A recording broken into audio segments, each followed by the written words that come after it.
Welcome to the Speakeasy. The Speakeasy is a place for unfiltered conversations on faith and justice. At each gathering, we invite a special guest to share their story in conversation around a particular topic or issue related to faith and justice. We hope the Speakeasy inspires empathy, fosters common ground, and cultivates deeper connections in our community and beyond. To learn more about the local church, visit growlocal.church or just come see us one Sunday morning. Here's the pastor of the local church, Brent Levy. Well, I'm so excited to have my friend, Elisa Rosoff, joining me. Elisa is here's Elisa's bio, and I'm going to bring her on screen. Hi, Elisa, you're real. Hello. Really there. Can I read your bio real quick? Yes, go for it. All right. So you are a humanist endorsed interfaith clinical chaplain with a Master of Divinity degree from Union Theological Seminary in New York City, as well as a Master of Education in Early Childhood and Special Education. Prior to working for Arise Collective, where you are the community chaplain now. Is that right? Community chaplain? Yeah. Yep. Mm-hmm. You were a hospital chaplain specializing in palliative care and pediatrics. You have provided diverse people with spiritual and or emotional care in Washington, D.C., in New York, and here in North Carolina. You now reside there in Durham with your husband and your 3 children, your bio says, a Siberian Husky and 2 Chihuahua rescues. Yeah. And in all of your free time, you're passionate about holistic health, spending time in nature, all forms of dance, the fine arts, reading, and writing. And so that's you. I invited you here because over the last few months, our church, the local church, has collected journals for women who are incarcerated and some who are reentering, and they went to you to distribute. And so I wanted to bring you just to share some about the work that you do through Arise Collective, to share about your personal journey as well, and the intersection of faith and carceral justice. And I think you can speak well to all of those things, obviously, especially your journey, but based on your experience with Arise, carceral justice and things like that. And so I read your bio, and that's what the internet says about you, Elisa. But who is Elisa Rosoff to Elisa Rosoff? Yes. So I do get this question a lot because at my relatively young age, I'm on my 2nd career. I've studied a lot of diverse topics in a lot of diverse places. And so it kind of all began here in Durham at the Montessori Children's House for Durham, MCHD. And I enrolled as a 3-year-old preschooler. And that really was the foundation for the rest of my life, this Montessori education. Montessori is a pedagogy that is built on the premise of following the child. So adult teachers or educators watch children, make observations, design the environment for their needs, and from there give children different exercises, work plans, depending on the level of development that the child is exhibiting. So long story short, I, from a young age, got to run around barefoot on the playground, build forts. These things would be unheard of today with some of the regulations, but we went on hikes, we went camping, we put on plays of fairy tales from around the world.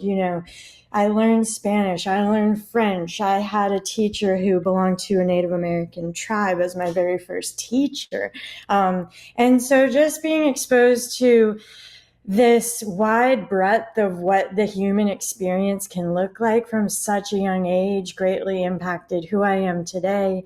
I went on to finish Montessori middle school, and then I went to boarding school in New Hampshire and ended up becoming a Montessori teacher. And so that's part of my career trajectory. And a lot of those skills of being a teacher, especially with middle schoolers in Harlem, those skills are very transferable in the work I do today. Because if you look at Maslow's hierarchy of needs, you cannot attend to the self-actualization if you're hungry, if you're thirsty, if you're cold. And so a lot of chaplaincy is walking alongside when someone is in the deepest suffering of their lives for whatever reason. And so at an early age, I learned that all human beings hurt. All human beings bleed the same blood. All human beings. How did I learn that?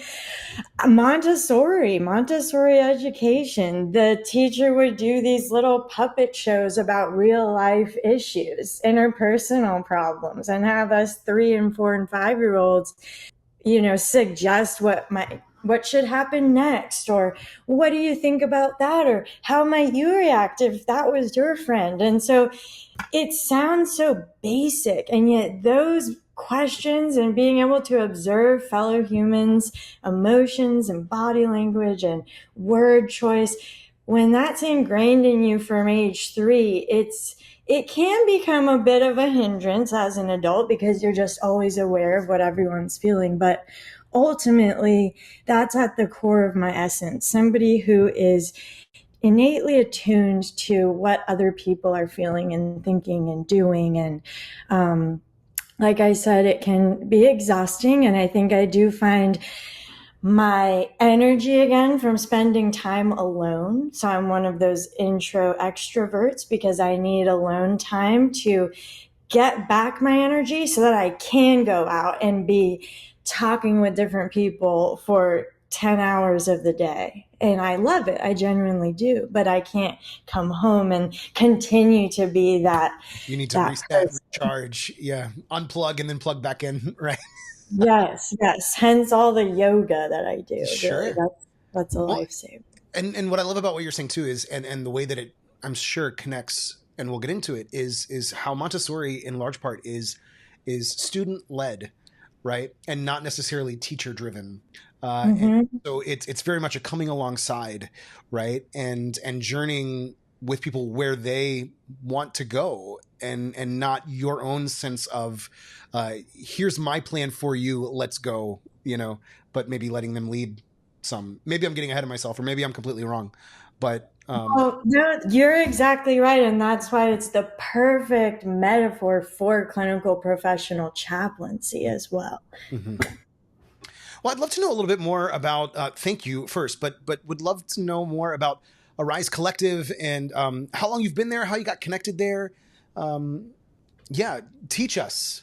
Yes. So Arise Collective, formerly Interfaith Prison Ministry for Women, was started by Presbyterian women here in North Carolina in 1980 when they came across the state to all their different presbyteries to raise money to fund the first female chaplain in the North Carolina prison system. Wow.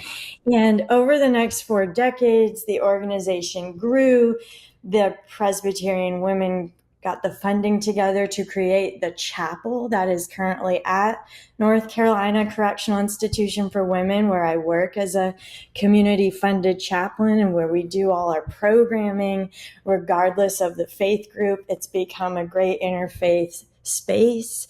And more recently, due to the acquisition of a major grant, they have expanded to offer what is called the Women's Reentry Project, which offers transitional housing as well as non-residential support for women reentering society after serving sentences in prison.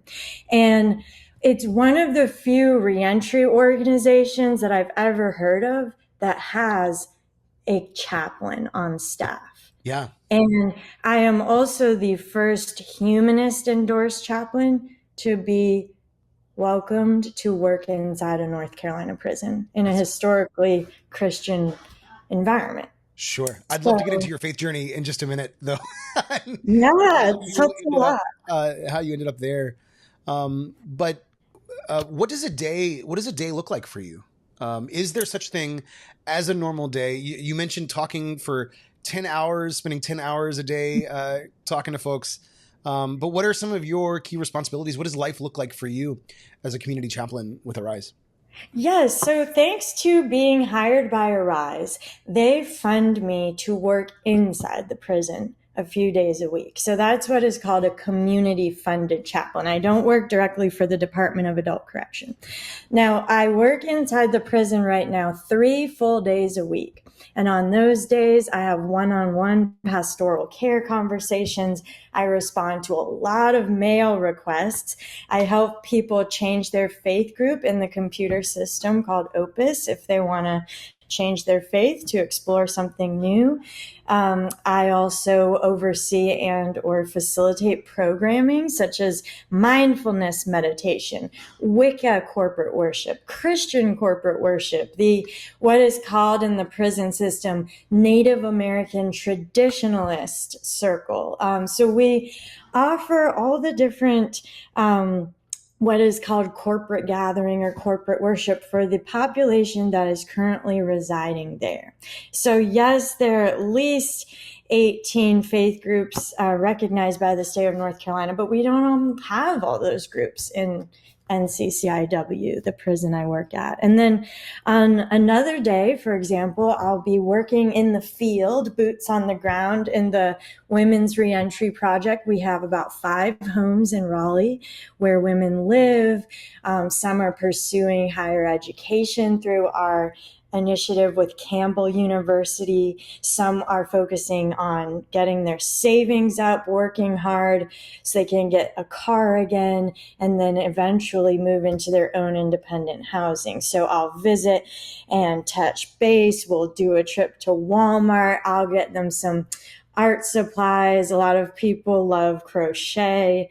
I got someone white sheets and tie-dye supplies so they could make their own sheets the other week. She made some tie-dye bags for her daughters who she hopes to reunite with upon concluding this program.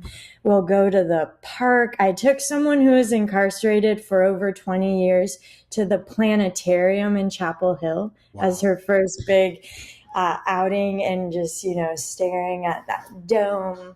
And it was very emotional and powerful. So that's just a day in when your life. world has been so small for so long, to see an expanse. Wow. Yeah, I'm sorry I cut you off, Elisa. Just, basically saying that the sky is not the limit here. Sure. I do all kinds of things. And I think a lot of my humanist identity lends to thinking outside the box of what is pastoral care and counseling. For me, it's about attending to your spiritual, emotional, psychological health. Mm-hmm. So that is not always prayer or going to church, which it very well can be, but sometimes it's journaling. Yeah. It's giving writing prompts. It's having tea and chatting. It's doing adult coloring pages. We just find all kinds of creative ways to enjoy life again and demonstrate that even if you're in recovery, it doesn't have to be recovery meetings 24/7. You're a human being with needs to have fun and enjoy life again. And I'm recognizing how integrated it all is, right? Yeah. Go ahead. So you have a pretty boring job, and it's pretty much the same thing every day, is what I hear you saying. Really mundane. Gosh, and you're just looking for a little excitement. Is that what I hear you saying? Well, so in that, I was struck by one of your responsibilities. You said is helping people change their religion in the system, right, or their faith in the system. And it strikes me, based on what I know about you, your bio, what we were talking about before we came on, is that your trajectory has pivoted quite a few times, right? That your faith has had some transitions in it. And so I would love to know, if you don't mind sharing, but about your religious upbringing, and then some of those pivotal moments that have led you to where you are, that gotten you here to where you are now. Yes. So again, zooming back in time to when I was a young toddler, my grandparents, my maternal grandparents, were very influential in my spiritual development. My grandfather, John Gurdon Brewster, was an Episcopal priest at Cornell for over 35 years. And I grew up in the Episcopal Church. I was an acolyte. I learned how to carry the candles in and how to tie my robe. And that was a really important community for me. And my grandparents, they actually met at Union Theological Seminary.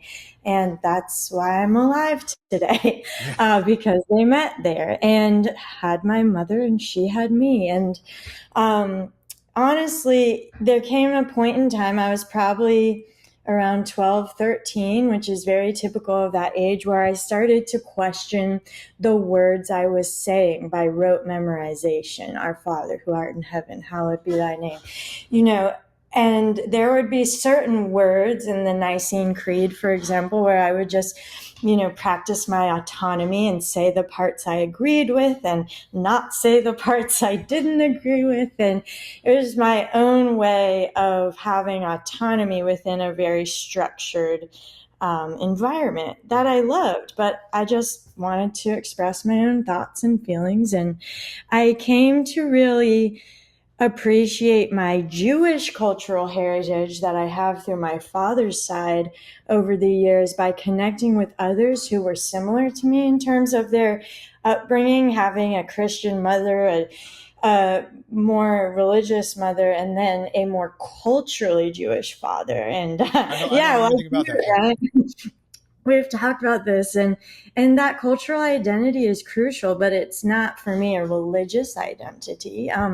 And so growing up, I love studying world religions. I have a lot of friends from around the world, given the fact that I went to a boarding school that draws students from around the world. So learning through experience, being invited to a Hindu temple, being asked to go to synagogue, being able to observe service at a mosque because a close friend who's Muslim, so just loving, absorbing, observing. And finally, when it came time to pursue clinical board certification through the Association of Professional Chaplaincy, I needed a letter of endorsement.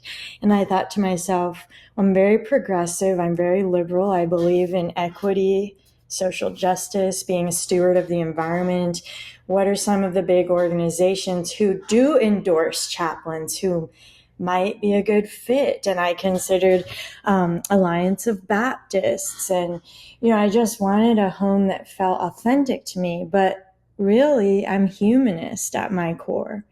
And I really discovered that the 10 commitments of humanism, which, yes, it's like the 10 commandments, really align with who I am. Critical thinking, an emphasis on peace, social justice, humility, taking care of my environment, recognizing the impact my actions have on the larger global community, taking responsibility, these types of things. And ultimately, I care about human beings because I'm a human and not because a deity instructs me to. Sure. So that might be a key difference between a humanist philosophy and a faith-based outlook on life.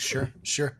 Well, and I wonder, as well, I appreciate your naming that in terms of your faith journey, but what about your vocational journey that led you to chaplaincy and, out of, a master's in early childhood education and right? Yeah. Early childhood and special education. That seems like a season of your life that certainly those skills are still transferable in many ways. But how did you end up as a chaplain? What seeds were planted in you? How did that trajectory shift for you over time? Yes, so I was a teacher straight out of college because that was what was on my resume. As early as high school, I was working in schools. I loved children. I was a natural at engaging with children, no matter what their, brain development trajectory. Children I could just relate to.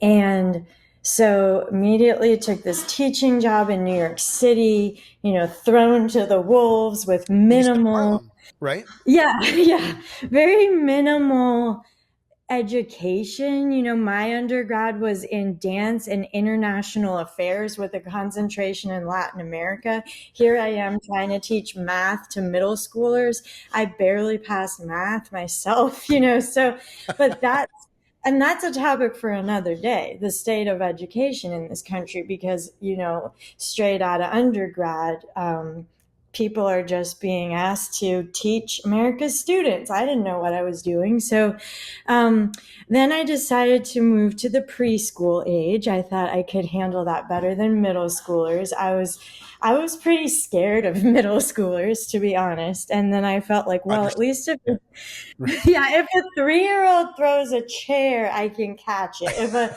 big 13-year-old throws a chair, I'm getting out of here, hiding under a desk. So we had a lot of anger management stuff, and I did learn a lot, but I then decided to pursue preschool, got my Montessori certification in birth through second grade, taught in these very competitive, prestigious private schools in New York City, Upper East Side, Upper West Side. I, was a head teacher of a twos program. And then I became so burned out, and my grandfather died in 2017.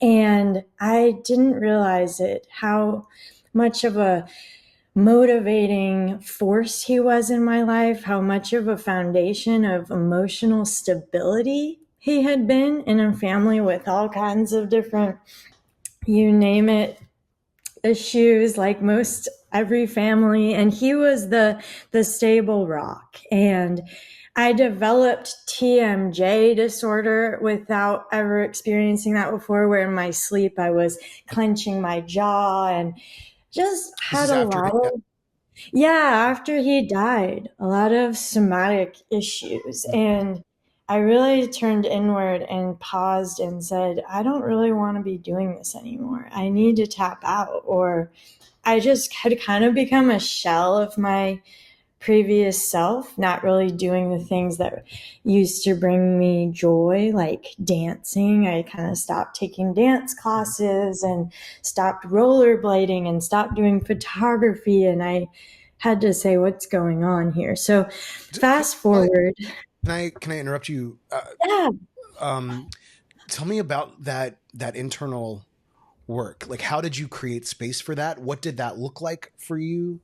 Was it taking lots of walks? Was it just sitting in a corner? What? Because I think a lot of folks struggle with that, myself included, what it looks like to actually pause and take the balcony view of life and do some of that internal inventory. What did that look like for you in that season? Mm-hmm.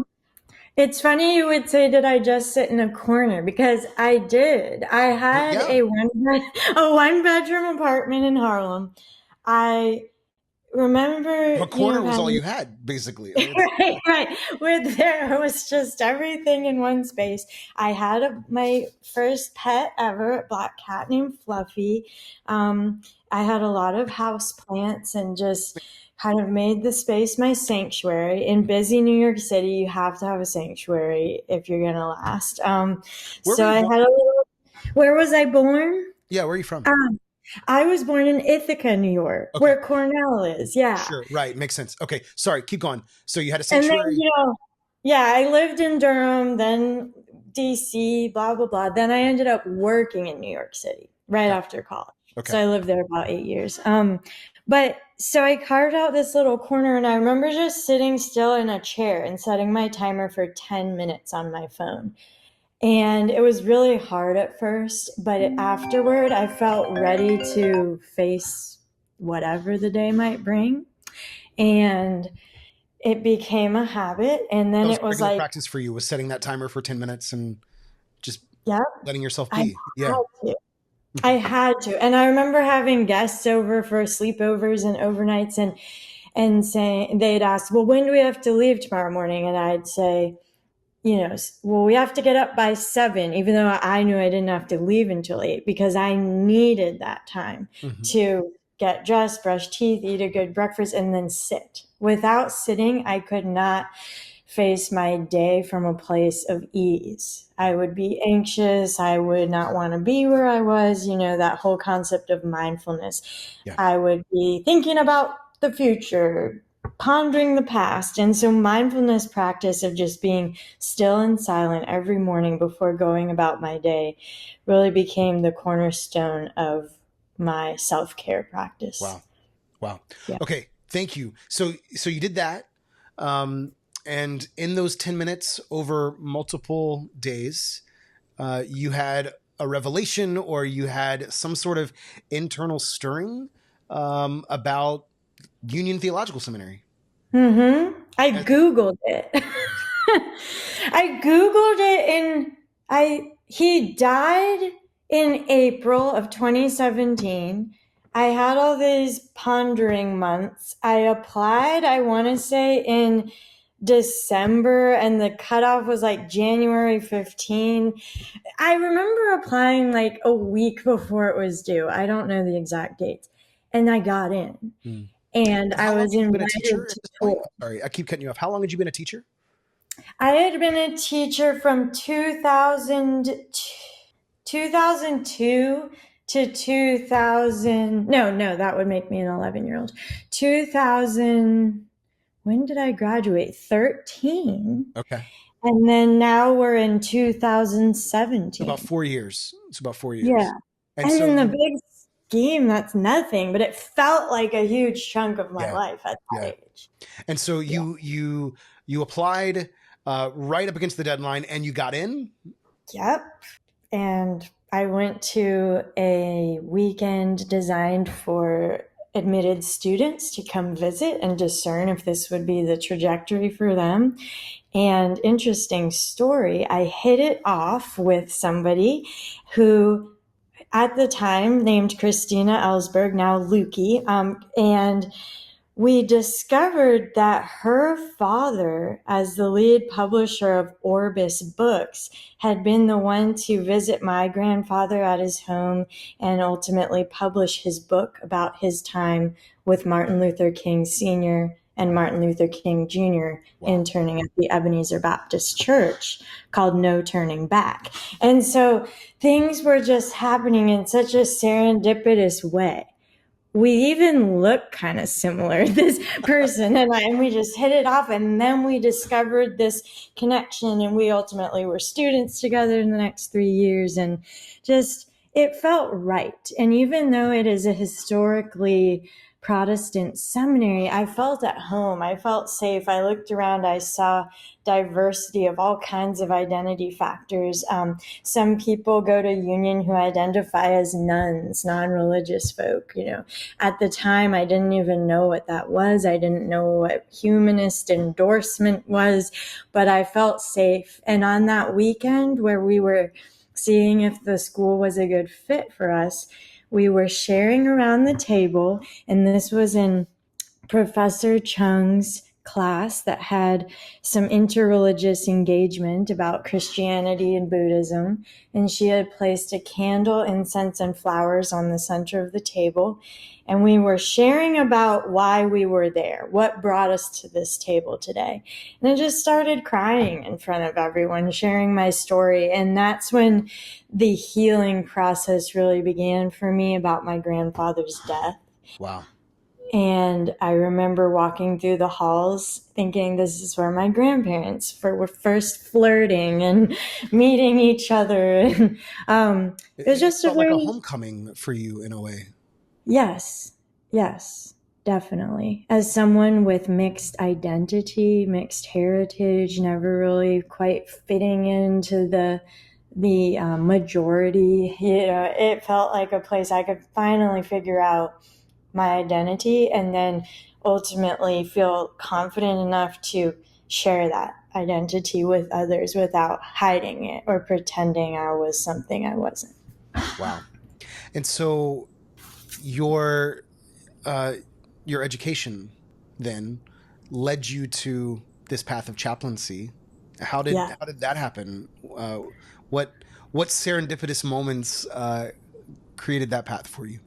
Yes, so I had a track in seminary of where religion and psychology overlap. And so part of that track was taking one unit of clinical pastoral education under Dr. Pamela Cooper White. And I applied for a CPE program across the road at Jewish Theological Seminary. Thinking about my heritage, I'd had an amazing trip to Israel. I wanted to meet more Jewish people in the city. So I applied there. They offer CPE to all people. You don't have to be Jewish, but I was the only not Jewish person who's religious and practicing in my cohort. But I remember they had a lot of different options of places you could intern at. And I thought, oh, what is prison reentry? I've never seen that offered anywhere before. And I thought back to an assembly that occurred at my boarding school, Phillips Exeter Academy, when I was in 11th grade. And Brian Stevenson was there speaking to us about the Equal Justice Initiative with one of the gentlemen that he helped exonerate. And I honestly had never paid much attention to the whole concept of incarceration. It hadn't been in my life at all in any way, shape, or form until that assembly in 11th grade. And it did change my life, and it helped me to understand what's happening in our country. And when it was an option to choose a reentry organization in East Harlem, Exodus Transitional Community, as opposed to, say, a hospice center, a hospital, you name it, I chose that because I really wanted to follow up on what I had learned in high school. And then this is like over 10 years later that assembly stuck with me. And my time at Exodus Transitional Community was very powerful. It was a 3-month summer internship. I went out there 3 days a week. I had education time 2 days a week. And I really got to know myself better, understand my fears, understand my motivation for doing this work when I have no carceral experience of my own. And that's a whole topic for another day. But I really felt impacted. And then I went on to do 5 more units of CPE, the bare minimum for board certification. Yeah. What? I said a glutton for punishment. You are. Who does that? Yeah, it's a lot of Who does introspection. But yeah, so I experienced parish-based work, hospital work with children and adults, just all kinds of different CPE environments. And I really appreciated and enjoyed my colleagues most at this transitional support network in New York. It was peer-based, and I was like one of 2 people on staff who hadn't previously been incarcerated. And I think what drew me to these individuals most was the ability to just be real, be honest, be open, learn to ask for help, something I hadn't really done before seeing it modeled to me as an adult. And when a job position came available at Arise Collective, I was finishing my residency at Duke University Medical Center. And again, it was so serendipitous. I saw the posting and I applied in a 15-minute break between IPR, which is interpersonal relations, like group processing, and then a didactic about something. And I was like, I've got to do this. Where's my resume?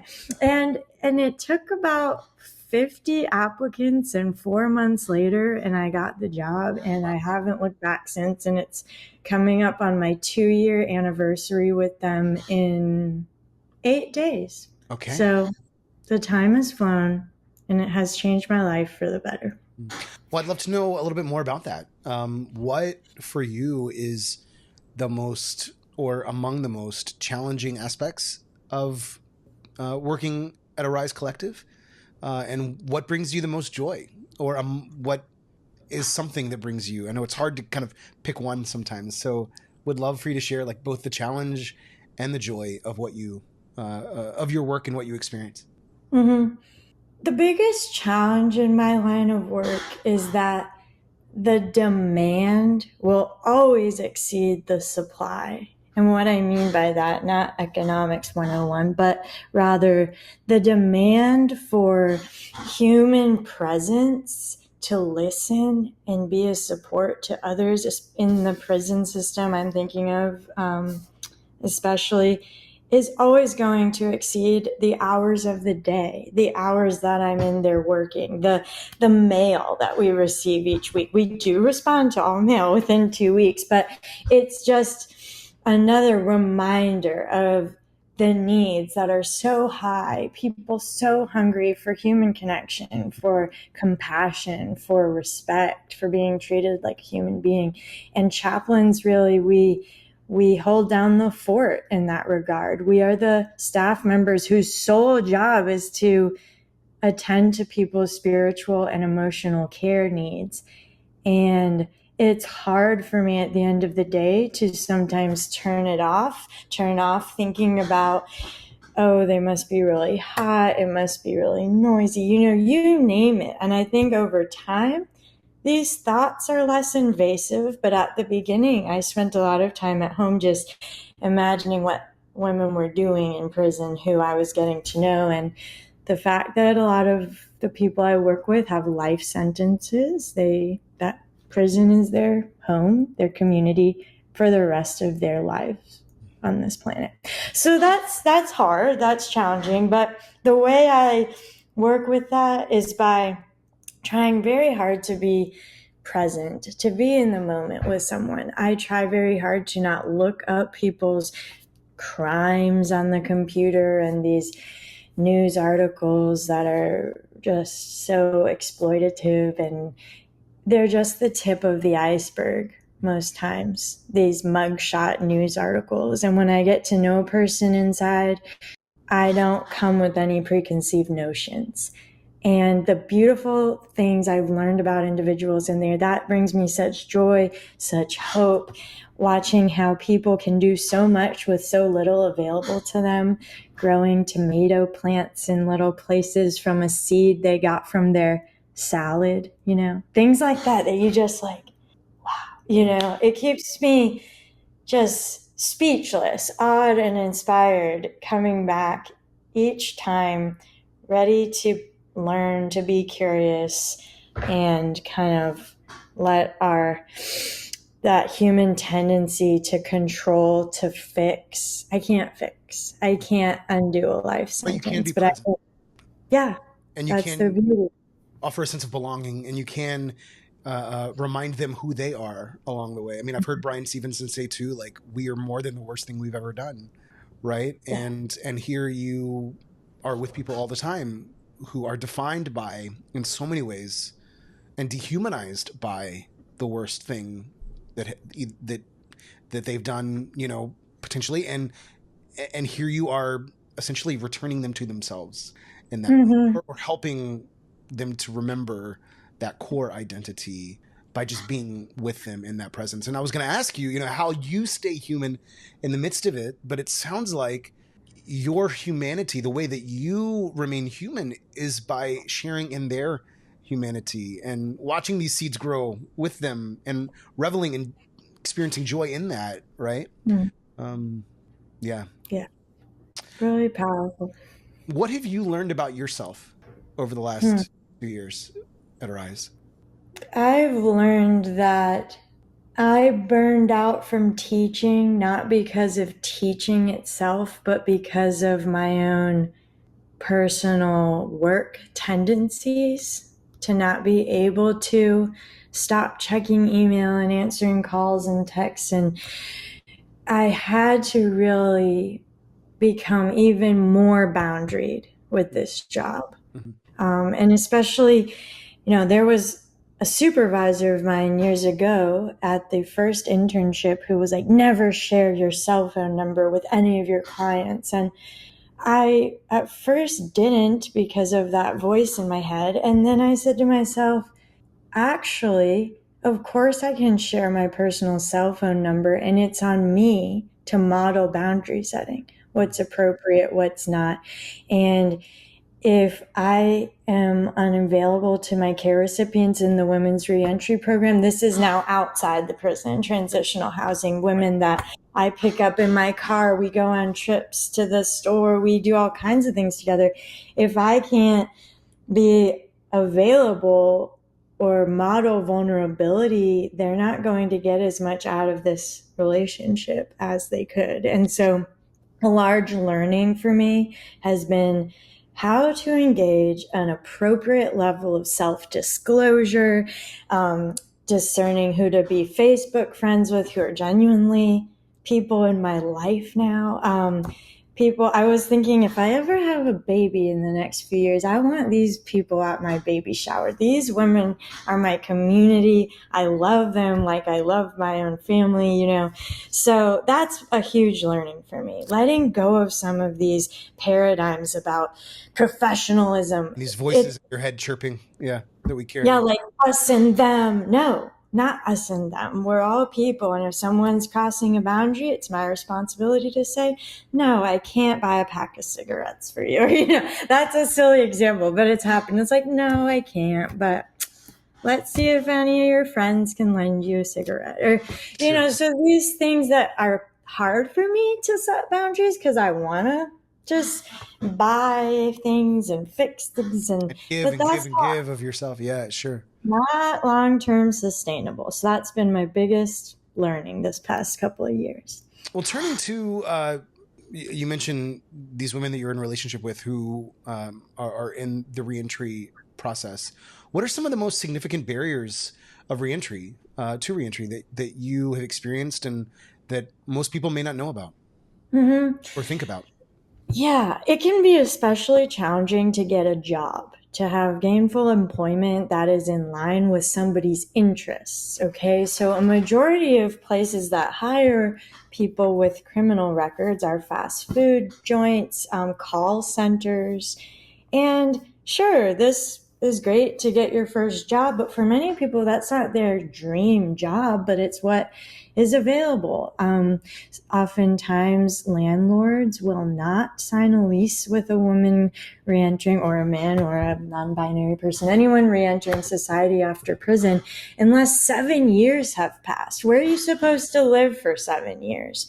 How are you supposed to not end up reaching out to those same people who ultimately equated to you entering prison? So a lot of it right now is focusing on getting your identification, your birth certificate, social security card, if they got lost in the shuffle, getting connected with medical help, dental. And so, you know, without the support of an organization like Arise Collective, it is an uphill battle just to make ends meet, to even dream about being, if you're a mother, being self-sufficient and paying for your child's needs, let alone your own needs. So I think a big issue right now is employment and housing. So I encourage you all listening to investigate and do some research and see how you can become involved, whether it's being an equal justice employer, a justice landlord, or volunteering your time. So lots of ways to help out. How does Arise in particular help overcome those barriers?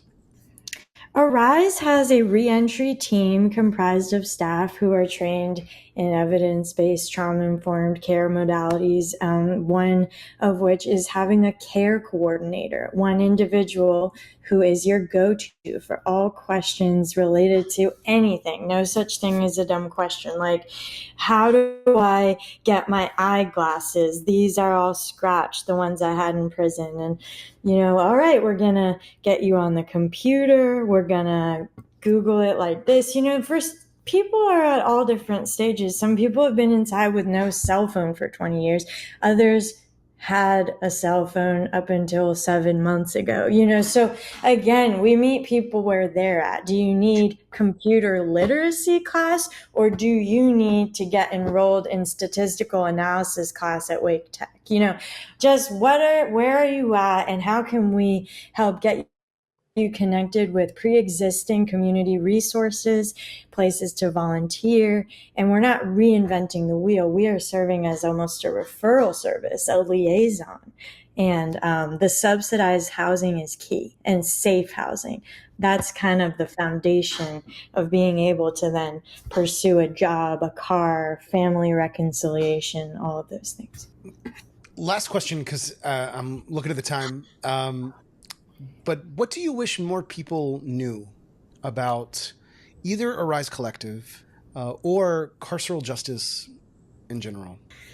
I wish more people knew that 95% of incarcerated individuals return to the community after serving their sentences, and that women are our focus right now because of the funding, but also because, we're given funding specifically for women, but the number of women in prisons in this country has increased almost 400% since 1980. And just recognizing that women are still predominantly society's care providers. Women in prison are more likely than men to report being a parent. And between 5 and 10% of women enter prison or jail pregnant. And almost 2,000 babies are born to incarcerated women annually. So thinking about this ripple effect that a woman being put in prison or jail has on the rest of our society. And so I'll leave you with that. Well, Elisa, thank you so much for your time, your story, your vulnerability, and your work. It is a gift to share it with you. So thanks. Thank you, Brent, for inviting me today. And I'm here in the community. If anyone has further questions, you can just Google arise-collective.org. Awesome. Thanks.